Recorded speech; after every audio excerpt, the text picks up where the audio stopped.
The cold seeped through the thin fabric of his hoodie, a damp, persistent chill that clung to the brick wall at his back. 10-year-old Leo made himself smaller, a folded shadow in the narrow alley between the warm-smelling bakery and the silent, imposing bulk of the Northwood Community Center. This was his space, a sliver of the world that belonged only to him and the stray cat he'd named Ghost. Here the city's roar softened to a distant hum, and the yeasty breath of cooling bread was a constant comfort. But tonight the comfort was gone, replaced by a sharp, metallic sound that sliced through the usual nocturnal symphony of dripping pipes and rustling garbage. A key. It wasn't the janitor's jangling ring of keys.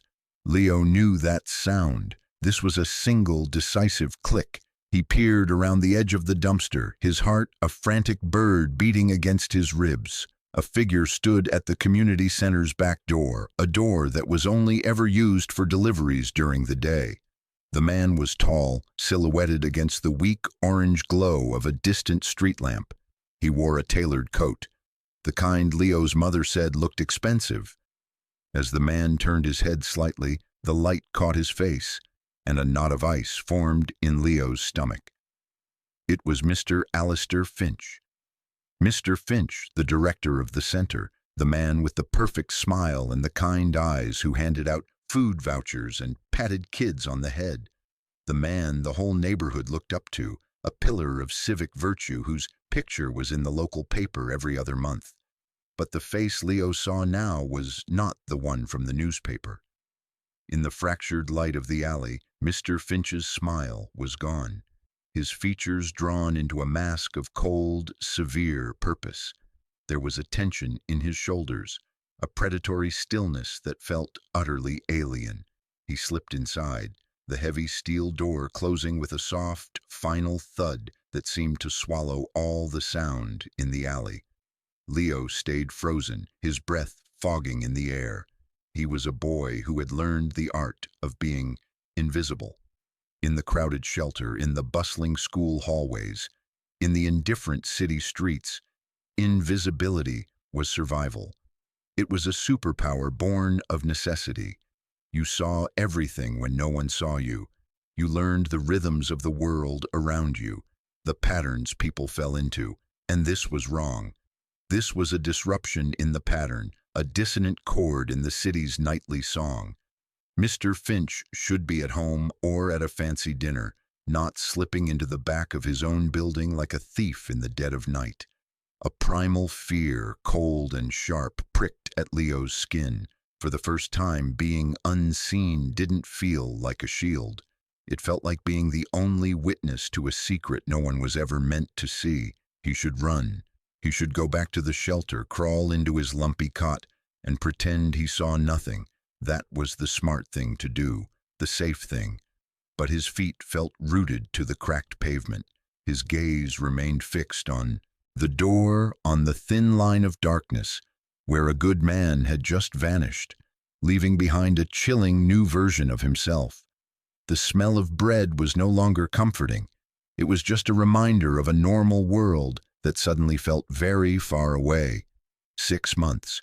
It had been 6 months since the world had tilted on its axis. One Tuesday, his father had been making pancakes, flipping them with a flourish and a goofy grin. By Friday, he was gone, a sudden, shocking heart attack that left a void so vast it seemed to suck all the air and color from their small apartment. After the funeral came the bills, piles of them. Medical bills, credit card statements, final notices. His mother, Sarah, tried to hide them, but Leo saw them. He saw the way her hands trembled when she opened the mail, the way her shoulders slumped a little lower each day. She worked as a cleaner in the mornings and a waitress at night, a ghost haunting the edges of other people's lives. They lost the apartment first, then the car. Then finally they stood with 2 duffel bags in front of the imposing brick facade of the Haven House family shelter. The shelter was a cacophony of noise and desperation, crying babies, shouting parents, the constant droning hum of an ancient ventilation system, Privacy was a forgotten luxury. Leo's bed was a thin mattress on a metal cot, separated from the next family by a stained fabric divider. He learned the rules quickly. Keep your head down. Don't make eye contact for too long. Never leave your shoes unattended. Speak only when spoken to. He became an expert at folding himself into corners, at making his presence so minimal that he was practically translucent. At school, his grades began to slide. He couldn't focus on long division when his stomach was growling, or when he was worried about the cough his mother couldn't seem to shake.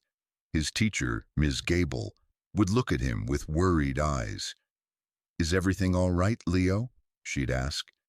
He would just nod, the words caught in his throat. How could he explain the crushing weight of it all? How could he put the shame and the fear into words a teacher could understand? He tried once. At the shelter, one of the older boys had taken his worn copy of The Hobbit, the one his dad had given him. Leo had gathered all his courage and told the shelter supervisor. The woman, overworked and exhausted, had sighed heavily. "Leo, things get misplaced here all the time. Are you sure you didn't just lose it?" He was sure, but in her weary eyes he saw that his small problem was just one more drop in an ocean of trouble she couldn't possibly navigate. He never got the book back, and he never spoke up again. Silence became his refuge.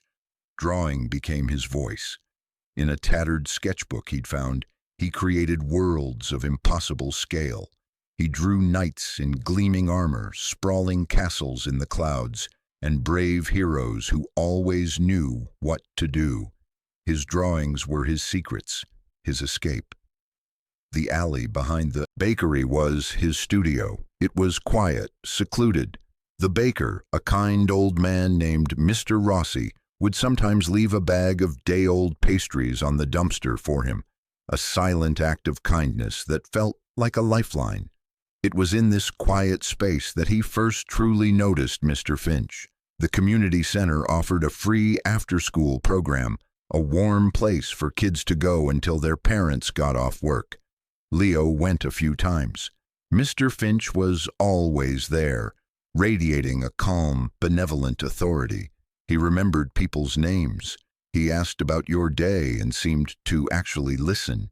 He had given Leo's mother a handful of grocery vouchers once, pressing them into her hand with a compassionate smile. "We have to look out for each other," he'd said, his voice smooth and reassuring. Sarah had been so grateful, her eyes filling with tears. "See, Leo," she'd whispered to him later, "there are still good people in the world." And Leo had believed her. He wanted to believe her. But the man he saw tonight, the man with the cold eyes and the furtive movements, was not that man. This was someone else entirely, wearing Mr. Finch's face like a mask. The memory of his mother's grateful smile twisted in his gut. The vouchers, the kind words, the public persona, were they all just parts of an elaborate costume? The thought was terrifying. It suggested the world was even more complicated and dangerous than he had imagined. It meant that monsters didn't always have claws and fangs. Sometimes they wore expensive coats and ran community centers.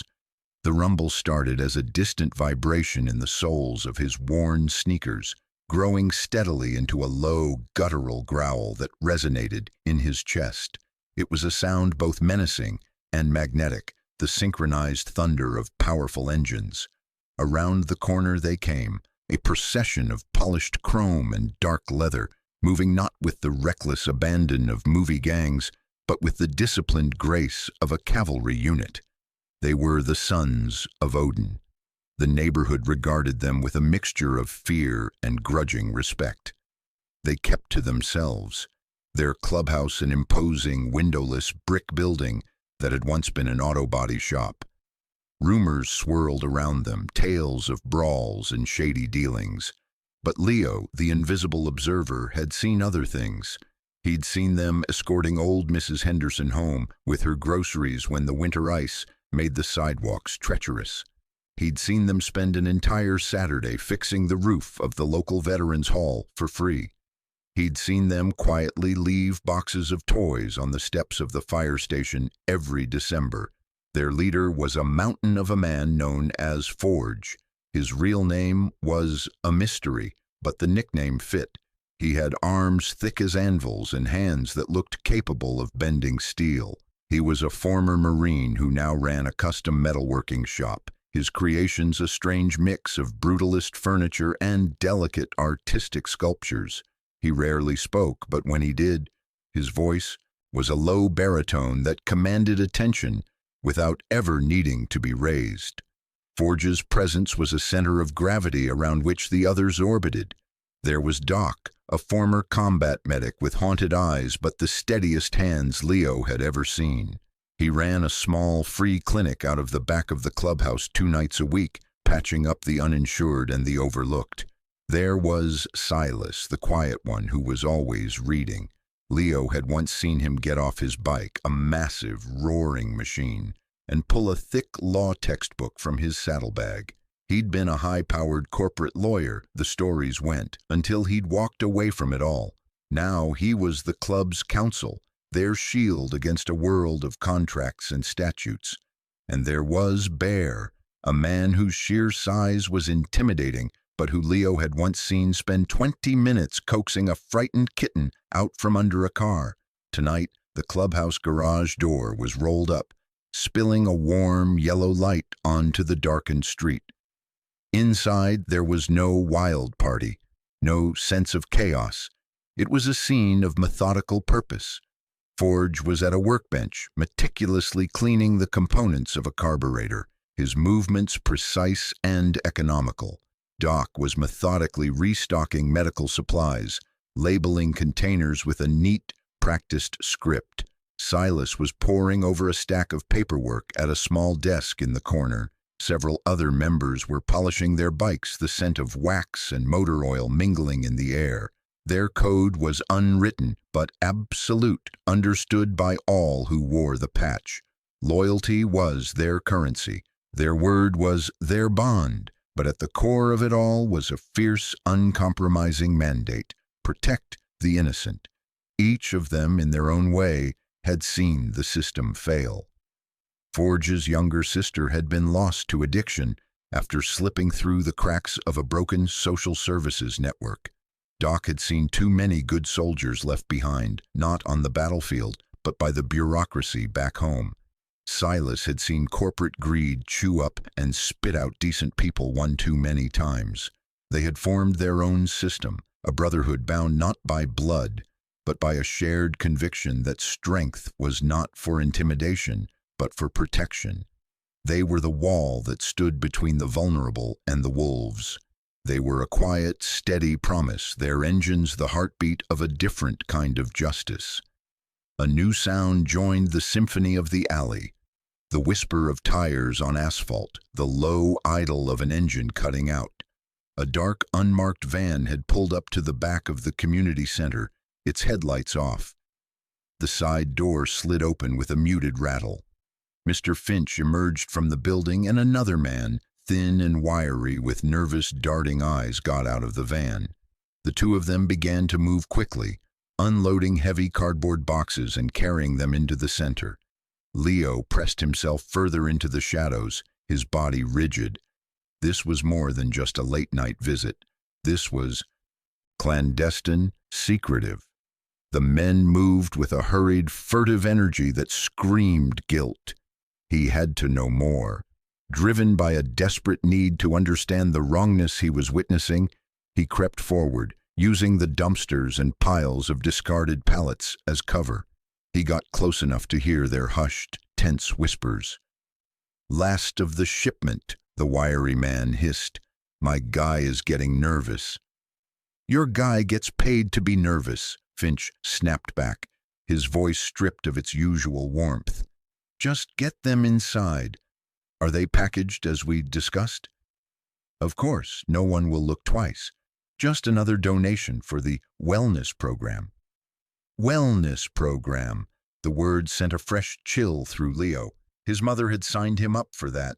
It was new, mandatory for all the kids in the after-school program. They were given daily vitamin supplements to, as Mr. Finch had explained at the parent meeting, boost their immune systems and improve focus. Suddenly, a stumble. The wiry man caught his foot on a loose piece of pavement and went down, the box in his arms tumbling to the ground. It burst open, its contents spilling across the grimy asphalt. It wasn't vitamins. Small, amber-colored vials and foil blister packs scattered in the dim light. Finch's reaction was instantaneous and terrifying. The mask of the benevolent community leader didn't just crack, it shattered. His face contorted into a snarl of pure fury. "You clumsy fool," he spat, grabbing the man by the front of his shirt and hauling him to his feet. The violence of the movement was shocking. This was the real Mr. Finch. Leo flinched. A small, involuntary gasp escaped his lips. It was barely a sound, but in the tense silence of the alley, it was like a gunshot. Finch's head whipped around, his eyes, now wide and feral, scanning the darkness. "Who's there?" he called out, his voice a low, dangerous growl. Panic seized Leo. The predator had scented him. He turned and ran. He didn't think, didn't plan. His legs just pumped, fueled by pure terror. He didn't run toward the shelter. That felt too far, too exposed. He ran toward the only other light he could see, the only other place that promised any kind of safety in his small, fractured world. He ran toward the warm, yellow rectangle of the Sons of Odin's garage. He burst out of the alley and onto the street, his lungs burning, tears of fear blurring his vision. He almost didn't see the massive figure standing just outside the garage, a dark silhouette against the light. He ran straight into him, colliding with a body that felt as solid as a brick wall. Strong hands gripped his shoulders, steadying him. He looked up into the grim, bearded face of Forge. The man's eyes, which usually held a stern neutrality, were narrowed with concern. He looked down at the small, trembling boy who had just materialized out of the darkness, his face pale with terror. Leo couldn't form a sentence. All the words were stuck behind the lump of fear in his throat. He could only manage to raise a shaking hand, point back toward the alley he had just fled, and choke out a single desperate word. "Help!" Forge didn't ask questions. He didn't dismiss the boy's terror as childish fantasy. He had seen that look before in the eyes of civilians caught in crossfires and soldiers facing their own mortality. It was the look of someone who had seen something they were never meant to see. He held Leo's shoulder for a second longer, a silent promise of protection, then turned his head back toward the garage. "Doc, Bear, with me," he said, his voice calm but carrying an undeniable weight of command. The two men moved without hesitation, setting down their tools and rising from their chairs. There was no discussion, no debate. An order had been given, a need had been established. They fell into step behind Forge, their heavy boots making a rhythmic, purposeful sound on the pavement. Forge instructed another member to take Leo inside, to get him warm and make sure he was safe. They didn't storm the alley. They didn't run.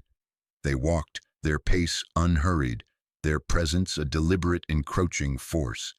They positioned themselves at the mouth of the alley, three large immovable objects cloaked in leather and denim, their faces impassive. They simply stood and waited, bathed in the orange glow of the street lamp, their shadows stretching long and dark behind them. A few moments later, Mr. Finch and the wiry man emerged. Finch was trying to compose himself, smoothing down his expensive coat, but a frantic energy still clung to him. He stopped dead when he saw them. His eyes widened, first in surprise, then in alarm. The wiry man froze behind him, looking like a cornered animal. Forge was the one who spoke, his voice a low rumble that seemed to absorb the ambient city noise. "Evening, Mr. Finch." He didn't make it a question. "Everything all right?" Heard a commotion. Finch's public persona snapped back into place like a shield. He forced a smile, though it was tight and brittle at the edges. "Gentlemen, everything is perfectly fine. Just a late-night delivery for one of our youth programs. A clumsy supplier, that's all." He tried to wave them off, to dismiss them as curious but ultimately irrelevant bystanders. "We'll be on our way." He made to step around them, but Forge didn't move. Neither did Doc or Bear. They formed a solid, silent wall. Forge's gaze was steady, analytical. He looked past Finch at the palpable fear radiating from the wiry man. He looked at the slight disarray of Finch's perfectly tailored suit, the sheen of sweat on his upper lip despite the cold night air, and then he saw it, almost hidden in the deep shadow of the curb, missed in their panicked cleanup, was a single small amber vial. Its glass glinted faintly in the streetlight. Forge didn't stoop to pick it up. He didn't point it out. He simply let his eyes drift down to it for a fraction of a second before returning his unwavering gaze to Finch. The power dynamic in the alley shifted palpably. Finch was a man accustomed to authority, to respect, to being in control of every room he entered. He wielded his reputation and his carefully crafted image like weapons. But those weapons were useless here. These men were not impressed by his suit or his title. They operated on a different currency, one of truth and intent. And in their quiet, unblinking scrutiny, Finch felt his control slipping. "Is there a problem?" Finch asked, his voice sharper now, a note of irritation creeping in. "Just making sure our neighborhood is safe," Forge replied, his tone still perfectly even. "Lots of kids around here." He let that last sentence hang in the air, weighted with unspoken meaning. Finch's composure finally fractured. A flicker of raw panic crossed his face before he could suppress it. He saw that they knew. They didn't know what, not exactly, but they knew something was fundamentally wrong. His authority was gone, replaced by the cold, creeping dread of exposure. The mask of the community hero had been rendered transparent by the silent, judging eyes of three men who refused to look away. Inside the clubhouse, the world was warm and smelled of oil and coffee. A large man with a gentle face handed Leo a thick wool blanket and a steaming mug of hot chocolate. The sweetness was a welcome shock to his system. He sat on an old, comfortable couch, his trembling slowly subsiding. No one crowded him. No one fired questions at him. They gave him space, a quiet respect he wasn't used to. When Forge and the others returned, they brought with them a new stillness. Silas, the lawyer, pulled up a chair and sat down opposite Leo. He didn't speak for a long time, just watched him sip his chocolate. "You don't have to talk," Silas said finally, his voice soft. "But if you want to, we'll listen." He pushed a clean notepad and a pen across the coffee table. "Or you can draw. Sometimes it's easier to draw." Leo picked up the pen. The feel of it in his hand was familiar, grounding. He started to draw. He sketched the alley, the dumpster, the back door of the center. He drew the unmarked van, carefully recalling the dent on the rear bumper. He drew the two men, capturing Finch's imposing height and the other man's nervous posture. Then he drew the box, spilled open on the ground. He focused, trying to remember every detail.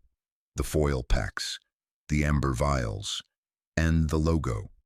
There had been a small logo on the side of the box, an interlocking circle and triangle. He drew it with painstaking precision.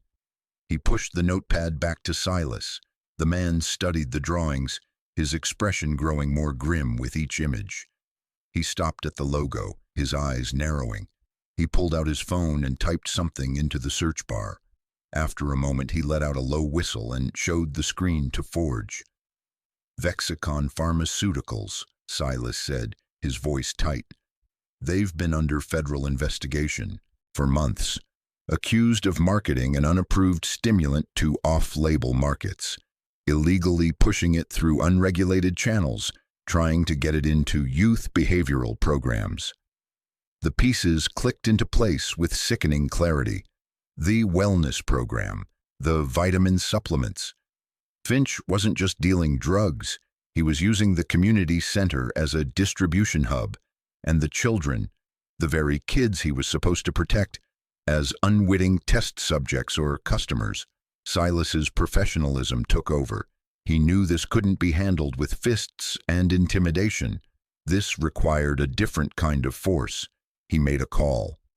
"Miller," he said into the phone, "it's Silas. I have something for you. Something big, and I have a witness." Detective Miller was a good cop, but a tired one. He was drowning in paperwork and cynicism, weary of a justice system that seemed to favor the wealthy and well-connected. When Silas called him at 11 o'clock at night, talking about the city's golden boy, Alistair Finch, and a witness who was a 10-year-old homeless kid, his first instinct was to dismiss it. But he knew Silas. The man was meticulous, grounded, and never wasted his time. "A motorcycle club and a runaway kid, Silas. That's what you're bringing me?" Miller's voice was gravelly with skepticism. "The kid drew the Vexicon logo from memory, Miller." Silas countered calmly. He described their exact method of back-channel delivery. "This isn't a fantasy." There was a long pause on the other end of the line. Miller knew about the Vexicon investigation. It was a federal case, but he'd read the preliminary briefs. Something shifted in his tone. "Where are you?" The next morning, 2 other allies were brought into the fold. Silas and Detective Miller visited Ms. Gable at her home. The teacher listened, her face growing pale as they laid out the story. When they finished, she didn't hesitate. "Leo doesn't lie," she said, her voice firm. "He's the most observant, honest child I know." She then provided a crucial piece of corroborating evidence. "For the past few weeks, several of the children from the center's program have been off. Some are unnaturally lethargic, others are hyperactive, unable to focus. I thought it was stress from their home lives. I never imagined." Her voice trailed off. Her eyes filled with a mixture of horror and guilt. The final piece came from Leo's mother, Sarah. Forge and Silas met with her at the shelter. She was terrified, defensive at first, ready to protect her son from a world that had already taken so much.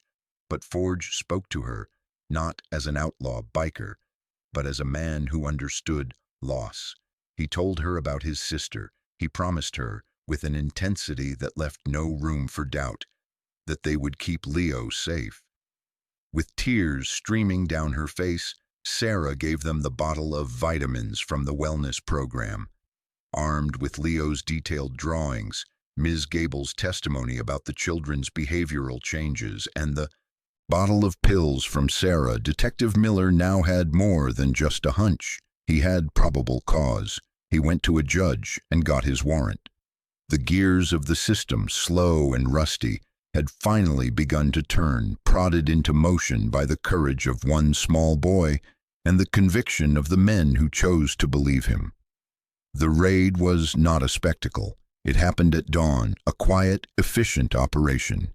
Detective Miller's team entered the community center, not through the back door, but through the front, with a warrant in hand. The skeleton staff on duty were stunned into silence.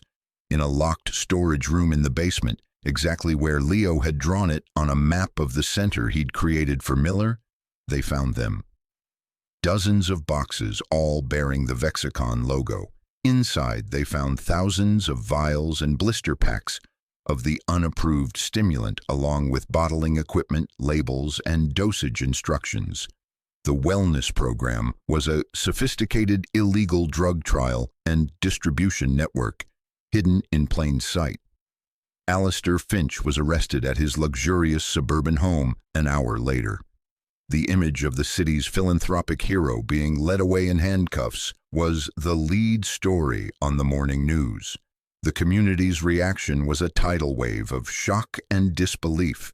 Finch was a beloved figure. He'd secured funding for parks, mentored dozens of at-risk youths, and was a fixture at every charity gala. The initial response from many was denial. The media, they said, was smearing a good man. The police had made a mistake. But then the parents of the children in the wellness program began to talk. They compared notes, sharing stories of their children's recent mood swings, their sudden lethargy, their unexplained insomnia. A seed of doubt grew into a garden of fear. The sons of Odin, who could have taken a victory lap, instead faded into the background, becoming a silent, watchful presence. They understood this was a delicate moment for the community. Their role now was not to be the aggressors, but the guardians. They set up an informal 24-hour watch at the Haven House shelter, parking their bikes at a respectful distance. Their presence was a clear, unspoken message to anyone who might want to silence the key witness. Leo and his mother were not alone. They were protected. Silas organized a community meeting in the gymnasium of the local high school. He didn't stand at the podium. He, along with Detective Miller and Ms. Gable, sat at a simple table on the floor on the same level as the frightened and confused parents. They presented the facts calmly and clearly. They didn't sensationalize. They informed. They answered every question with patience and honesty. During the meeting, a man in the crowd stood up, pointing a finger at the back of the gym where Forge and several other members stood quietly against the wall. "And what's their part in all this?" he demanded. "We're supposed to trust a bunch of thugs?" Before Silas could respond, Ms. Gable stood up. "Those thugs," she said, her voice ringing with conviction, "were the only ones who listened to a terrified child when no one else would. They are the reason our children are safe tonight." A hush fell over the gymnasium. The narrative, so easily shaped by prejudice and assumption, was being rewritten in real time. The men in leather were not the threat. The threat had been the man in the tailored suit. People who once crossed the street to avoid the bikers now looked at them with a new understanding. They were not outlaws. They were sentinels. The public reckoning had begun, not with a riot, but with the quiet, dawning realization of who the real monsters were. The trial of Alistair Finch became a media circus, a spectacle of fallen grace. Finch's high-priced legal team was slick and formidable. Their strategy was clear from day one: discredit the source. They painted the Sons of Odin as a violent vigilante gang with a vendetta, and Leo as a troubled, imaginative child from an unstable home, prone to fabricating stories for attention. They argued that Finch was the victim of an elaborate setup, but their narrative began to crumble under the weight of evidence. Detective Miller's team presented the mountain of pharmaceuticals found in the center, a clear chain of custody linking them to Vexicon and to Finch's personal accounts. Financial experts traced the flow of money from the pharmaceutical company into offshore accounts owned by the director. Dozens of parents testified, their voices shaking with anger and betrayal, about the changes they had witnessed in their children after starting the wellness program. The prosecution's star witness, however, was Leo. When he was called to the stand, a nervous murmur went through the courtroom. He was so small in the large witness box. Finch's lead attorney approached him with a condescending smile, his questions designed to confuse and intimidate. "Leo," he began, his voice dripping with false sympathy, "it was very dark in that alley, wasn't it? It's easy to get confused in the dark." Leo looked not at the lawyer, but directly at the 12 faces in the jury box. He took a deep breath. "It was dark," he said, his voice small but clear, "but I know what I saw." "And you're sure it was Mr. Finch? A man who has done so much good for you, for your mother." "He gave us food vouchers," Leo said simply. "That was the Mr. Finch everyone saw, the one in the light." He paused, and for a moment the entire courtroom seemed to hold its breath. "But I saw him in the dark, when he thought no one was watching. He didn't look like a good man. He looked like a monster. The lawyer tried to object, to paint the statement as childish fantasy, but the damage was done. The simple, unvarnished truth of a child had cut through all the legal maneuvering and sophisticated rhetoric. Leo's testimony was unshakable. He recounted the events with a clarity and precision that belied his age. His drawings blown up on large displays served as a powerful visual narrative, a storyboard of the crime.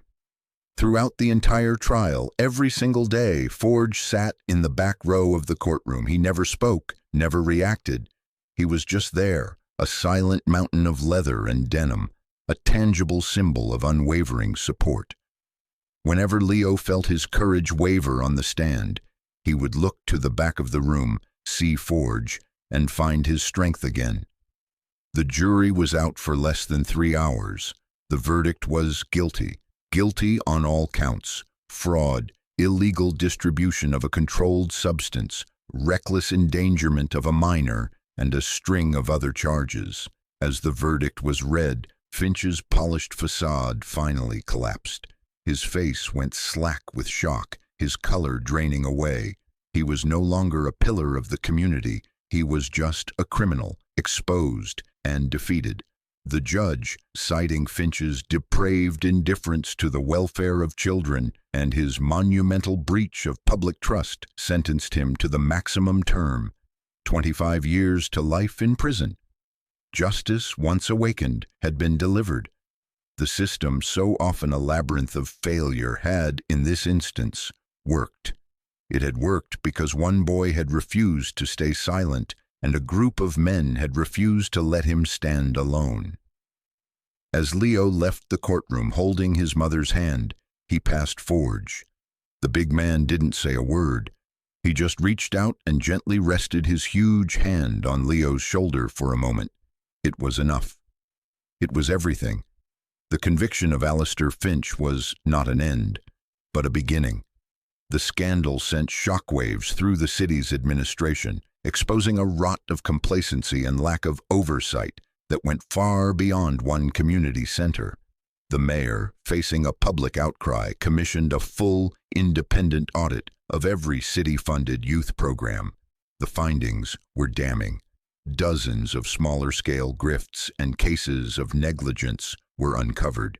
It became clear that the system had been too willing to trust shiny reputations and impressive fundraising numbers without asking the hard questions. This led to sweeping reforms. A new civilian oversight board was created, with seats mandated for parents, teachers, and community advocates. Financial transparency became a non-negotiable requirement for any organization receiving public funds for child services. The Sons of Odin, once viewed with suspicion by city officials, were asked to nominate a representative for the new board. They chose Silas. He accepted, trading his law books for board meetings, ensuring that the voice of the vigilant would now have a permanent place within the system itself. The state legislature, moved by the story, passed a new bill colloquially known as Leo's Law. It strengthened legal protections for minors who come forward as whistleblowers, establishing a dedicated child advocate's office to support them through any investigation or legal proceedings. It ensured that no child who spoke the truth would ever have to feel as alone as Leo had felt in that alley. The Northwood Community Center was shuttered, its name a stain on the neighborhood. For months it sat empty, a monument to a profound betrayal. But the community refused to let Finch's crimes be its final legacy. A coalition of parents, with Ms. Gable at the forefront, petitioned the city to reopen it under new leadership. They secured funding not from anonymous distant donors, but from small local contributions. The Sons of Odin held their biggest charity ride ever, raising enough money to completely renovate the building's interior. The new center was bright and airy, filled with art and music.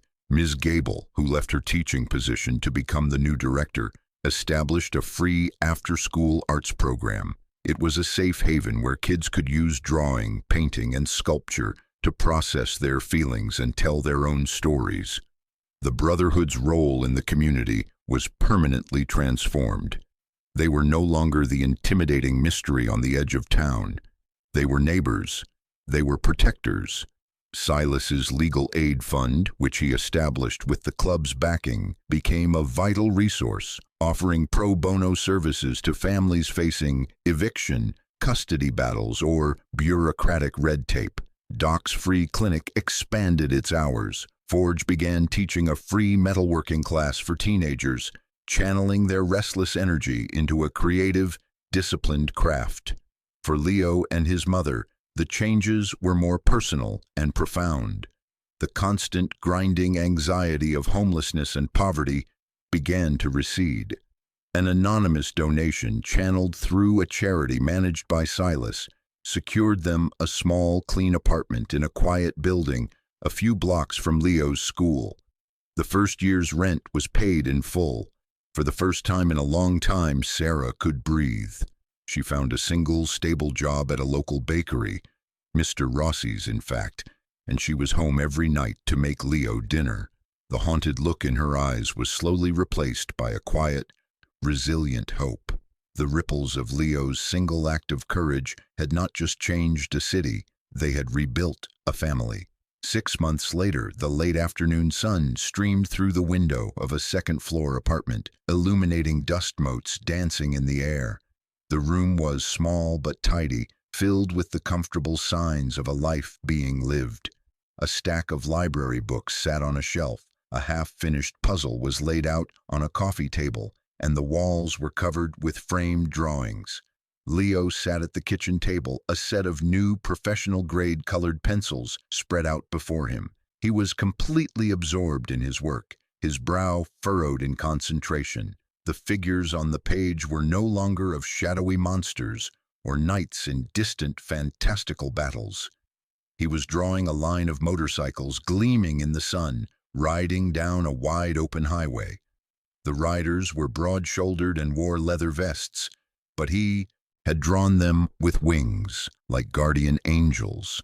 His mother, Sarah, was in the small kitchen, humming softly to a song on the radio. The deep lines of exhaustion that had been etched around her eyes were gone. She moved with a lightness that had been absent for years, a simple, profound peace in the rhythm of chopping vegetables for dinner. A soft, polite knock sounded at the door, not the harsh, official rap of a social worker or a landlord, but something gentler. Sarah opened it to find Forge standing in the hallway. He held a small, rectangular package wrapped in brown paper. He wasn't wearing his club vest, just a simple black t-shirt that stretched across his massive chest. He looked less like an outlaw and more like a shy, oversized neighbor. "For the artist," he said, his voice a low rumble as he handed the package to Leo. Leo carefully unwrapped it. Inside was a leather-bound sketchbook, its pages thick and creamy. The cover was embossed with a single stylized raven's wing, one of Forge's signature designs. Leo looked up, his eyes wide with gratitude. "Thank you," he whispered. Forge just nodded, a rare, small smile touching the corners of his mouth. He looked at the drawing Leo had been working on, the one with the winged riders. His smile deepened almost imperceptibly. He reached out and gently ruffled Leo's hair, his hand enveloping the boy's whole head. "Keep drawing what you see, kid," he said. "The world needs more people who are willing to look." He didn't stay long. He gave a respectful nod to Sarah and left as quietly as he had arrived. Leo went to the window and watched as Forge got on his bike. One by one, the other members of the club started their engines, their arrival as quiet and unobtrusive as their leaders. They weren't there to intimidate or make a scene. They were simply checking in, a silent patrol ensuring that the peace they had fought for was holding. Leo watched them ride away, a unified column of steel and leather moving down the street. They didn't roar off into the sunset like heroes in a movie. They rode into the heart of the afternoon, their engines a steady, reassuring hum, a promise that they were still there, still watching. They were part of the neighborhood now, woven into its fabric. The final shot of the world from Leo's window was not one of fear, but of profound safety. On the table, next to his new sketchbook, lay a finished drawing. It was a portrait of the entire club, standing in a protective circle, and in the very center, smiling and holding a sketchbook, was a small boy who was no longer invisible. He was seen, he was safe, he was home.